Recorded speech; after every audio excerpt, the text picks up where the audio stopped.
এক নম্বর কুরবানি, তার হুকুম কি? দুই নম্বর কুরবানির জানোয়ার কি হতে হবে? তিন নম্বর কুরবানিতে কতজন, একটা প্রাণীতে, কুরবানির প্রাণীতে কতজন শরীক হতে পারে?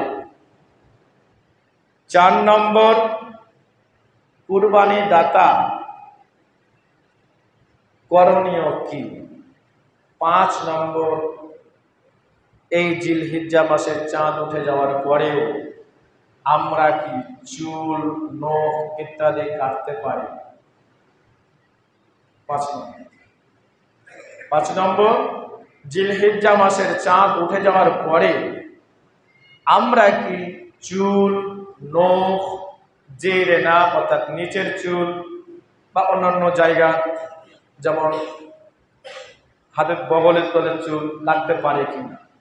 অনেকে বিভ্রান্তিতে পড়ে যায়। হাদিসে রাসূল সাল্লাল্লাহু আলাইহি ওয়াসাল্লাম এর অনুমতি কতটুকু রয়েছে?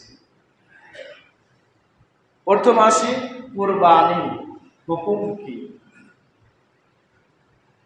কুরবানি উৎসর্গ করা, যে দেবতা অর্থাৎ সৃষ্টিকর্তাকে সন্তুষ্ট করার জন্য যে প্রাণীটা দেওয়া হয় তাকে বলা হয় কুরবানি। কুরবানি এই শব্দটা কোথা থেকে উৎপত্তি? কোরআনের ভাষায় চলে যায়। আল্লাহ রাব্বুল আলামিন কুরবানির হুকুম দিয়েছিলেন প্রথম হাবিল এবং কাবিলকে। আমরা সেখানে গত সপ্তাহে ইনশাআল্লাহ শ্রবণ করেছিলাম, ওয়াতলু আলাইহিম নাবা আবনা আদম বিল হক ইদ কাররাবা কুরবানান, ইদ কাররাবা কুরবান ফাতুকুবিলা মিন আহাদিহিমা ওয়া লাম ইয়াতাকাব্বাল মিনাল আখar। কুরবানির প্রাণীও ইনশাআল্লাহ এখান থেকে বেরিয়ে যাবে।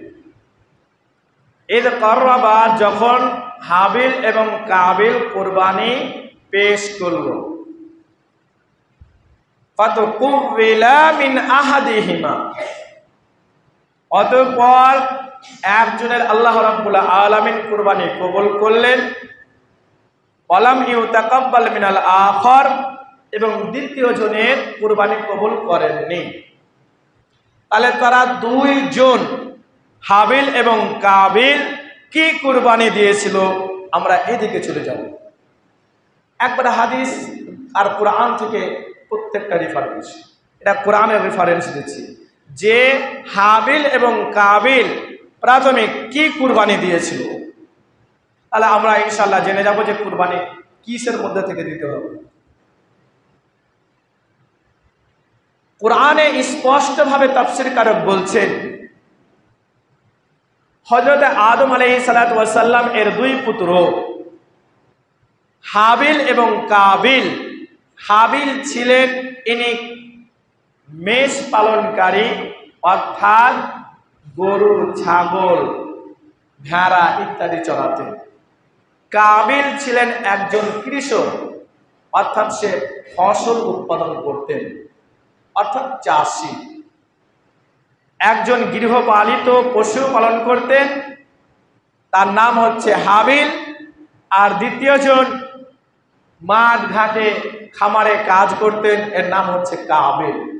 স্পষ্ট ভাষায় আমরা জেনে নিলাম কোরআনের ভাষায় যে কাবিল ইনি কৃষক এবং হাবিল ইনি ছিলেন গৃহপালিত পশু পালনকারী। উভয় দুজনেই আল্লাহ রাব্বুল আলামিন এর নৈকট্য লাভের জন্য, আল্লাহ রাব্বুল আলামিন এর হুকুম মানার জন্য যখন হযরত আদম আলাইহিস সালাতু ওয়াস সালাম দুই ভাইকে আদেশ দিলেন, যাও আল্লাহ রাব্বুল আলামিনের হুকুম তোমরা কুরবানি করো, যে যার কুরবানিটা গ্রহণ হবে সে পাবে পরমা সুন্দরীকে, আর যার কুরবানি কবুল হবে না সে পাবে সেই বোনকে যে কুৎসিত অর্থাৎ দেখতে নরম। ফলে তো হযরত আদম আলাইহিস সালাতু ওয়াস সালাম যখন আদেশ করলেন, ও ভাই দু ভাই তারা কুরবানি পেশ করলো। হাবিল কুরবানি পেশ করলো স্পষ্ট কোরআনের ভাষায় যে তার খামারে তার খামারের মধ্যে সব থেকে অতি উত্তম, সব থেকে নাদুস নুদুস, মোটা তাজা হৃষ্টপুষ্ট যে প্রাণীটাকে সে ভালোবাসতো বেশি। যেরকম আমরা দুনিয়ায় দেখি, হয় যদি খাসিটা মোটা হয়, ভালো হয়, চর্বিওয়ালা হয়, তাহলে আর বড় হয়, তাহলে সেটাকে বাড়ির লোক সবাই আদর যত্ন ভালোবাসা দেয়। তো ওই রকম ভাবে হাবিল তার যে কুরবানির জন্তুটা, কুরবানির প্রাণটা দিচ্ছে, সেই কুরবানির প্রাণটা ছিল হৃষ্টপুষ্ট, মোটা তাজা, নাদুস নুদুস। এবং কোরআনে তাফসীর কারক তাফসীর করে বলছেন কাবিলের ব্যাপারটা, যে কাবিল ততটা আল্লাহ রাব্বুল আলামিন এর প্রতি ভীতু ছিলেন না। আল্লাহ রাব্বুল আলামিনের হুকুমগুলোকে সে মানতে চাইতো না, কিন্তু তখন তো প্রথম হুকুম তাদের, যে